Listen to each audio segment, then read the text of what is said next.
Things are not exactly as they seem with little Ahmed and his clock. The latest darling of the left, Ahmed Mohamed, is the 14-year-old Muslim boy who has been in the news this past week since being detained by police in Irving, Texas for bringing a hoax bomb to school. Little Ahmed wanted to show his teachers that he could make a clock, but his clock looked like a bomb. It wasn't until a third teacher and then a principal saw his device that prudent action was finally taken. When police questioned the boy, he insisted it was nothing more than a clock and wouldn't answer questions beyond that. But little Ahmed may not be as innocent as the left claims. I closed it with a cable, because I didn't want to lock it to make it seem like a threat. So little Ahmed knew his device would appear suspicious, and he took steps to minimize that. As it turns out, he didn't invent or build anything. He just pulled the guts out of an early 80s Micronta alarm clock sold in Radio Shack and put them in a pencil box. He didn't even bother to scrape the manufacturer's logo from the motherboard. Hey Ahmed. You didn't build that!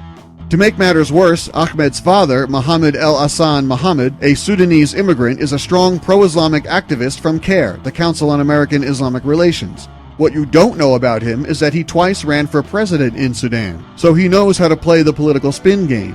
When the police were ready to release little Ahmed, it was his father who insisted the handcuffs remain on the boy until his sister arrived to take the now famous photograph of the Muslim teen in handcuffs. According to Mark Cuban, his sister may play an even larger role in the deception. As I asked him a question, his sister, over his shoulder, you could hear, listening to the question, giving him the answer.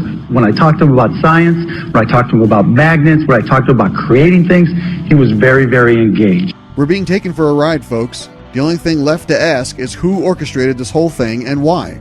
Political correctness is going to destroy this country, and the left wants to shame anyone who understands the Islamic threat for what it is, disparaging them with what they call Islamophobia.